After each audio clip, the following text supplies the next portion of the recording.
I love the sports that I was able to cover. I mean, like when I was at the Super Bowl or being able to broadcast that or interview those guys, I didn't think, I'd like to be at the Olympics. And then when I was at the Olympics, I didn't sit here and say, really, we really should be at the NBA Finals. No, I enjoyed each of them and all of those moments. And I recognize that nothing is forever. So this is all temporary. So I better enjoy this now, because what's a kid from Denver who grew up on Hudson Street actually doing here with these guys and actually being able to talk to them?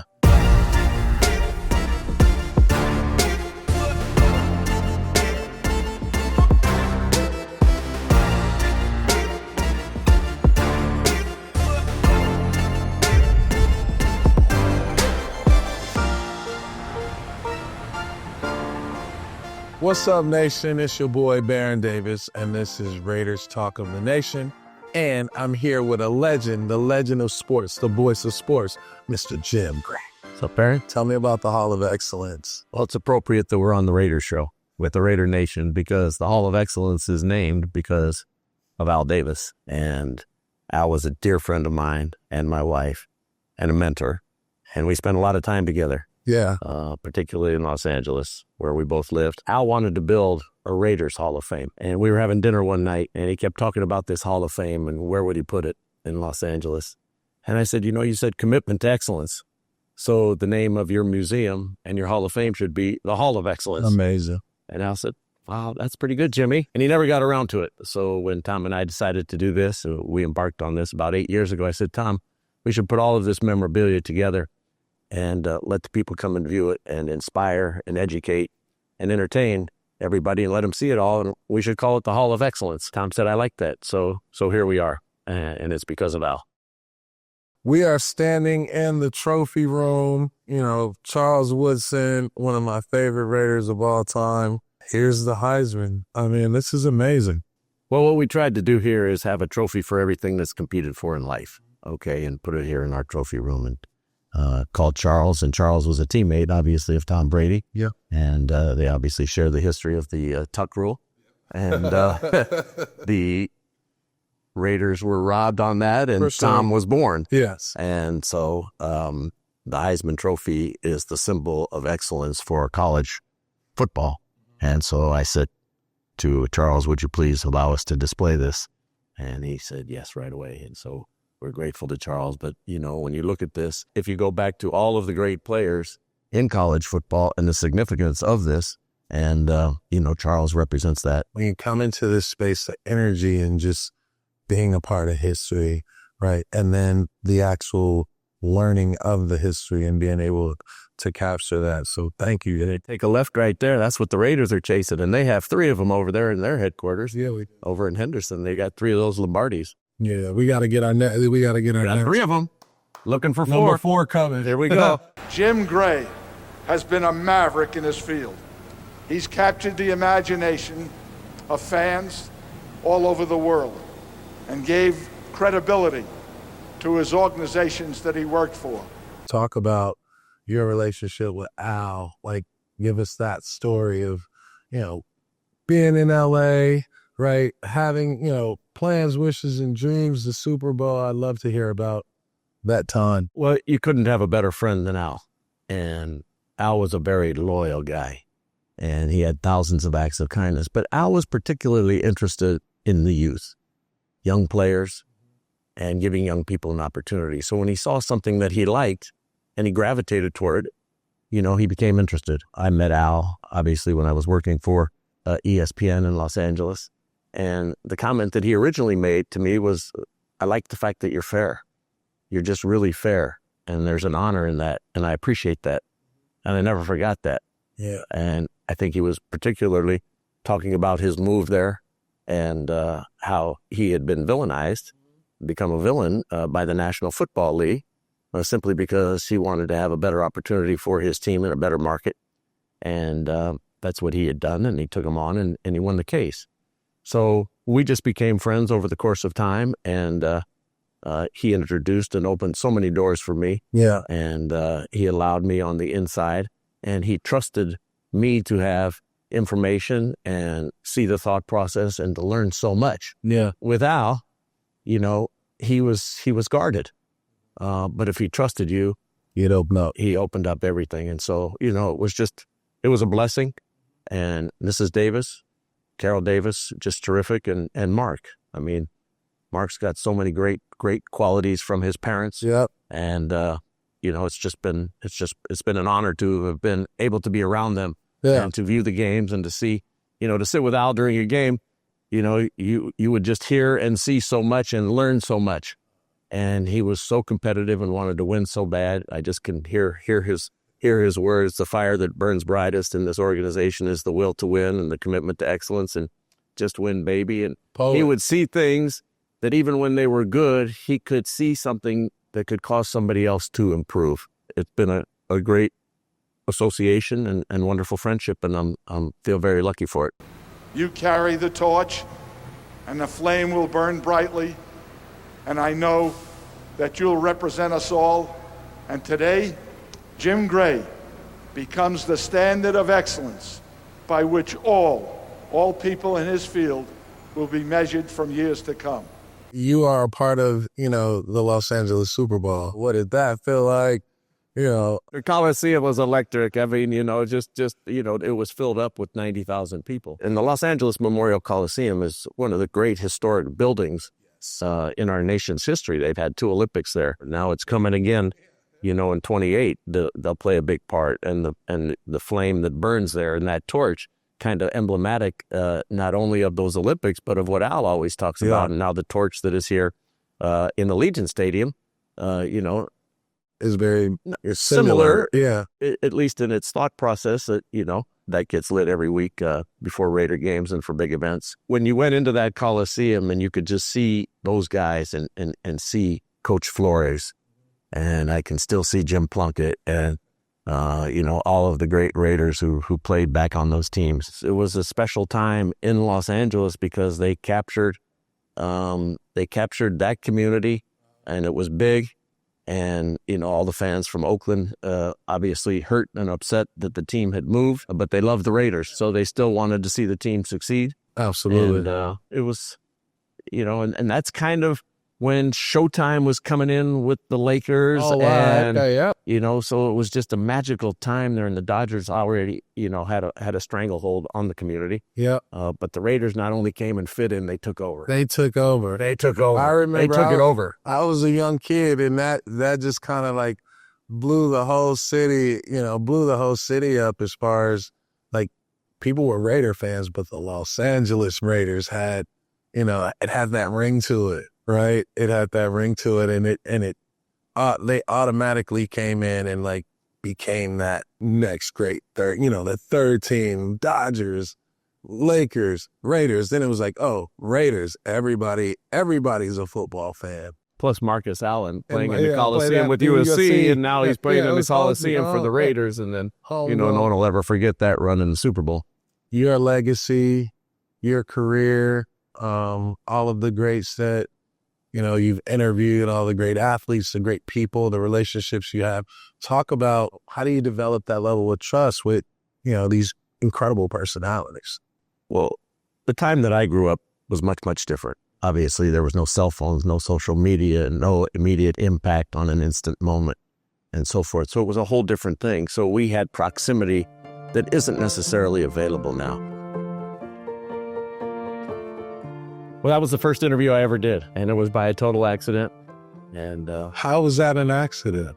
Well, I was a videotape editor. They were converting from film to videotape in 1978, so all the union guys took the buyout. So I was a 17-year-old, 18-year-old young man who had his first job for ABC in Denver, and he was coming to fight Lyle Alzado. First, he was going to fight Leon Spinks, then Alzado in an exhibition in Mile High Stadium. So he was 2.5 hours early at the airport. So I was in editing the Broncos with the Red Miller show, and they said, go interview Muhammad Ali, sports. And so I went out there to Stapleton International Airport. He spoke to me for 45 minutes. My first question, he said to me, you're doing this interview, you don't even shave. After about the third or fourth question, he said, you sound like the local Howard Cosell. I'd never done an interview before, and that was the nicest compliment I'd ever had in my life. He gave me 45 minutes. I took it back to the station, was editing myself out because they weren't going to put me on TV, and the head of the bureau walked in, a man named Roger Ogden. And he watched it for an hour and a half because he was mesmerized, not with me, but with Ali. With Ali, yeah. Because of who Ali was and so forth. So he got up out of his chair and he said, Jim, you and this interview are going on television. It's barely adequate. I never forgot that. Barely adequate. So when I got into the Boxing Hall of Fame and when I got into the Basketball Hall of Fame, I said somehow barely adequate ended up here. But Ali opened up all those doors because he had left, and nobody had cell phones back then. Nobody had texting. Nobody had beeper. Nobody had anything. Yeah. So when they couldn't find anybody else to do the interview, it was because they didn't have all this technology. So he was in Houston and he saw the interview. And so he then wanted that to be able to continue so he could, brought me along to do a bunch of interviews.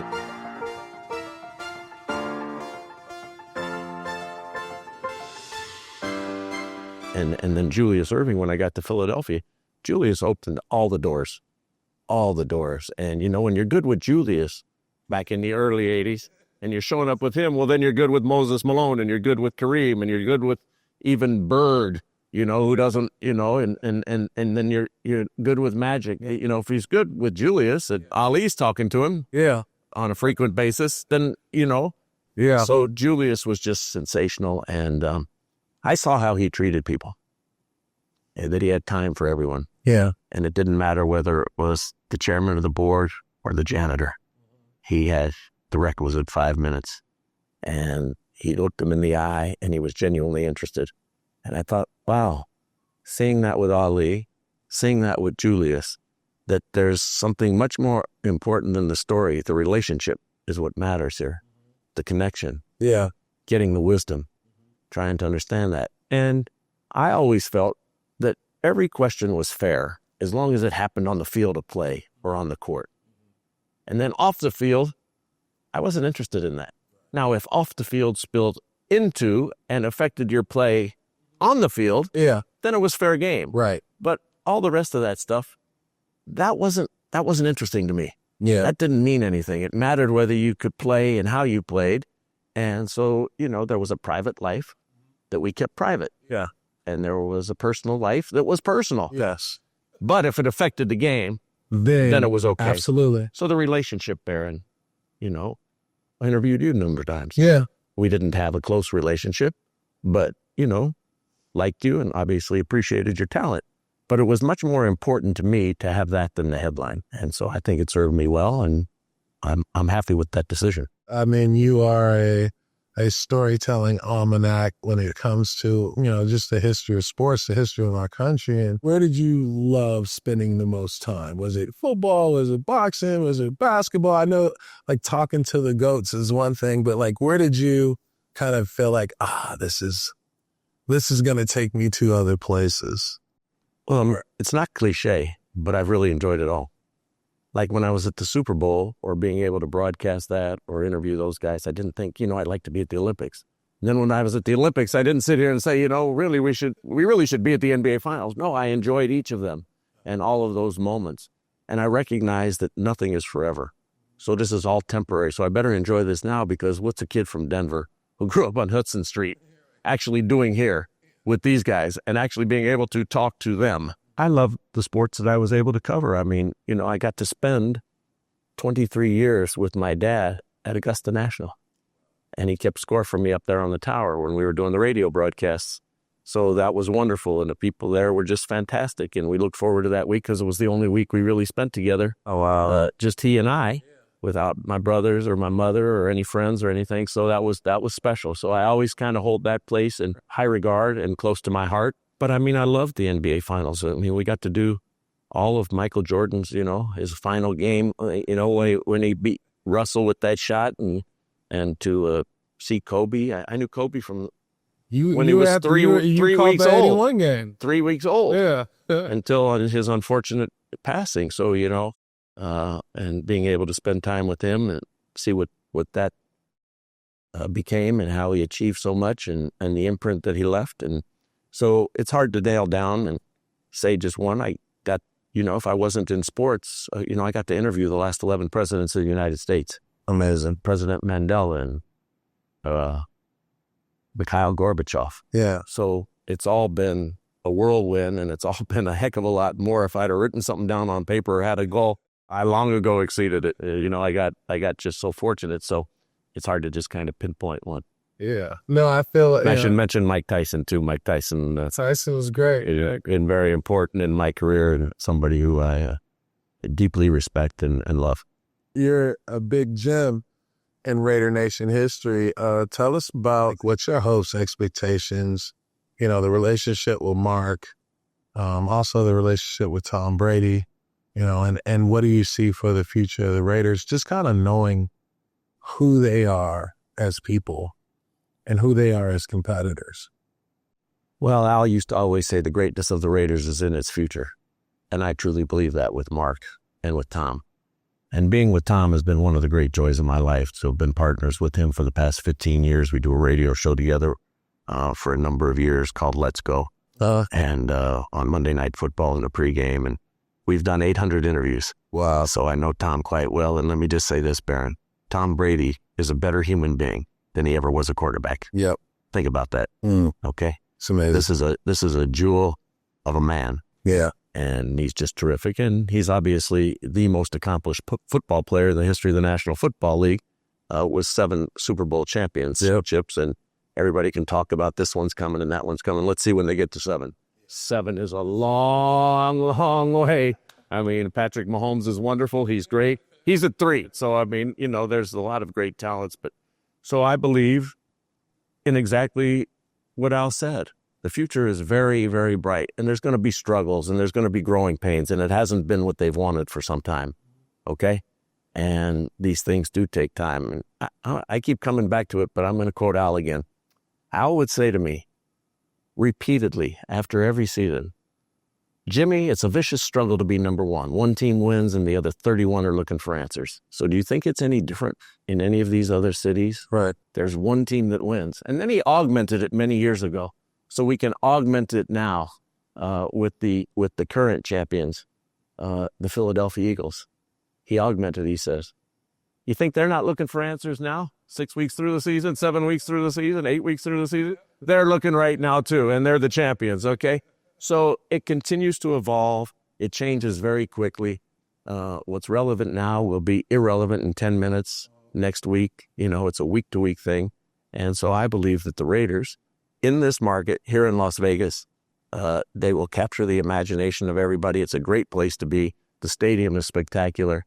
The facility is great, and they'll attract the great players here, and they will win again. I can't give you the crystal ball as to when, but the future is very bright. The relationship with Mark Davis. So bringing that moment, bringing that family legacy moment. I've seen you on the sidelines with Mark, at the games. Talk about him and, you saying, for the Raiders, like our best is yet to come in the future. And, we talked about Brady. I love to hear like your point of view for the nation on Mark. Mark's really smart.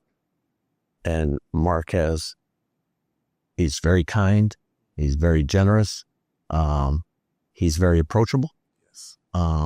And Mark knows what's going on here. Look at the Aces. The Aces have won 3 championships. It's hard to win in anything. It's hard to win in anything. It's so hard. And WNBA is about the most competitive thing you're going to see. Look at how these women excel and achieve.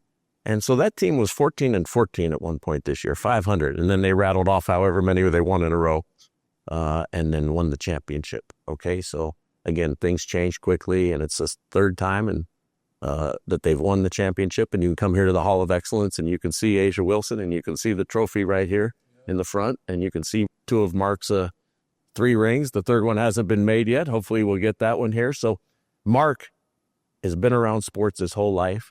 I love that Mark cares so much about the people and the alumni and the way he treats them. And Mark, it's a well-known story. Mark represented Cliff Branch, who was his best friend, against his father. So Mark cares about the players. He cares deeply, deeply about the players and the people in his organization. And he's philanthropic. He contributes and helps so many people in the communities where he has been. And he does it without expecting anything in return. Tyler. So you've got a wonderful guy here. I know he wants to win. it's killing him. He wants to win so bad, and he sits there every day, every Sunday, trying to figure out how to get there. And I'm quite certain he will. I definitely think He will hold know that he trophy. I believe it. And he's been great to me and to my wife, a friend, and I love him. And, we'll do anything we can to support him. In sports, everything is about energy. Everything is about, goodwill, good intention. And, it starts at the top. And if the person at the top is generous, caring, like being around this organization and see the way that they take care of their players, but they take care of the alumni and they take care of the staff, it's bubbling greatness and good energy, right? And that is just that is going to be, I think, the future that, and that he's building and establishing here with the Raiders. And that's so important in life. That's so important in life. Those things you just mentioned. How do you treat other folks? And look at how he treats other folks, and he's just who he is. And he's not trying to be something other than who he is. And you know what? He's comfortable with Mark. And everybody should be comfortable with Mark because there's so much to admire. So much good. Yeah, it's so much goodness there. And respect. I saw in the Hall of Excellence the last plane ticket where Coach, the legend, the great John Madden. Talk about John Madden. That's wild because I only know Madden from the Madden bus. And then, the documentary finally, he stopped playing. Like, talk about Madden and, just having a relationship with Coach Madden, John Madden, the great, and, what he meant to football as well as the Raiders. John was a dear friend, and I love that John and Virginia and Mike and Joe, his two kids. They're just great, great people. And John and I were very close in the 80s, and we were playing golf one day, and I had taken a job, my first job. I was leaving ESPN to go to NBC, and they wanted me to move to New York City. Oh, wow. So I had to move to New York City, and I didn't, I was out in Los Angeles, come from Colorado, been in Philadelphia before, but I was thinking, wow, I got to go get a place in New York. So John and I were playing golf, and he said, you just stay at my place at the Dakota. He lived at the Dakota on 72nd and Central Park West, the place where John Lennon and Yoko Ono, and unfortunately where John Lennon had lost his wife, a very famous, great place. So I was like the guy who came for dinner and never left. Some 5 or 6 years later, I was still staying there, and I left NBC and went to CBS, and John worked at CBS. And so John was traveling around on the bus and so forth. So he was rarely there, but he would come, when he had East Coast games, he would stay in New York and base out of that and then drive to Washington or Philadelphia or up to Boston, wherever the game was. John was a genius. He was a genius, and he could put things into terms that, just resonate with you forever. I mean, some of the things that he would say to me, like we would go into one of these restaurants in New York where they would be hanging all of the Angus and all of the stuff. And he'd say, Gray, what's the difference between aged beef and old meat? I mean, but he just had a thought process that was, it was funny. And, so got to share a lot of time and a lot of meals. And I just loved John. And John cared about the people. We would ride on the Madden Cruiser, and he would know the people, in all these states, off the interstate. Yeah. And he'd stop and, he'd say, I hope that Connie is still here. And then he'd go in there and Connie would be in the restaurant and he'd talk to Connie for an hour. Or he'd go sit on the bench. He loved the Ritz-Carlton in Chicago.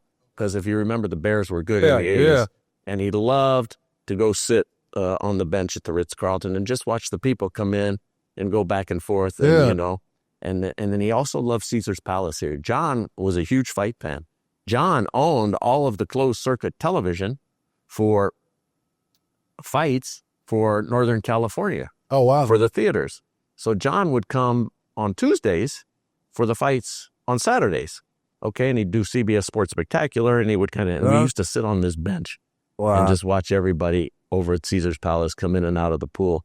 And he was a huge, huge fight fan. And up until, the last months of his life, he would still text me and say, how's Canelo going to do tonight? What about Floyd? And so on and so forth. But he loved boxing, and he loved Las Vegas. He loved to come here. He loved, the shows, and he wasn't a gambler. John didn't gamble at all. I never saw John didn't bet on anything, but he liked the food and he loved the big fights. So John was a terrific guy, and look at the imprint that he left. Obviously a great coach. One of the, the first coach to win 100 games with the best percentage. Mm-hmm. Okay. Won the Super Bowl. Yep. Was a great broadcaster, the greatest analyst ever in the history of television. I don't know what he won, 22, 23 individual Emmys as sports analyst and personality. And he left a lasting impact with the Madden game, which kids don't even know. It's like Jordan. You talk about Michael Jordan, and if you didn't see The Last Dance, or you're not watching him on NBC now, their thoughts of him are his shoes. And so Madden has the game. So Madden lives forever. And but he was great in all those areas, and he was a real estate genius, and he was a people genius. And I love, Mike Madden has given us the plane ticket and the All Madden team, first All Madden team sweatshirt, and then the trophy and John's first Emmy. So we honor John here. We love John, and we love the Madden family and the Hall of Excellence. You got something for something for everybody in here. The Hall of Excellence. If there was a day bed or something that you can just lay down and like sleep and experience this energy. I mean, the storytelling, the memorabilia, from the aces, John Madden, Babe Ruth, Al Davis, football that he signed for the AFL, and the ring from the Raiders, the Raiders championship, Mark Davis's championship ring. Yeah, it's been a joy to be able to put this together. It took us a long time, and we're proud of it and happy about it, and we just want everybody to come in and enjoy it. Well, you got our support. The nation will be here. We'll be telling people about it. I'll be coming back myself, as I feel like I just, I need to sit with the pieces and, be a part of this, this time pass. So it's like, it is a storytelling revolution. I got to thank the Raiders and the Aces and Mark Davis and Larry Delson and Matt Delson and Sandra and everybody who's helped us spread the word and had tremendous support. And we appreciate it, and we love them for it. Thank you for letting me be a part of, the storytelling. Thank you for coming and doing this, Barron. It's always good to see you. Hall of You're asking the questions. It's a little bit of role reversal here. What happened here? I need some notes, man. You got to get me right. You did great. Kept it easy, fun. There you have it, Raider Nation. The legend. We're in the Hall of Excellence. It's the almanac of sports history. Thank you for building this. Thank you for having us. Thank you for being a part of our show. Thank you, Barron. Appreciate you. Thank you. Let's go, Raiders. Let's go, Raiders!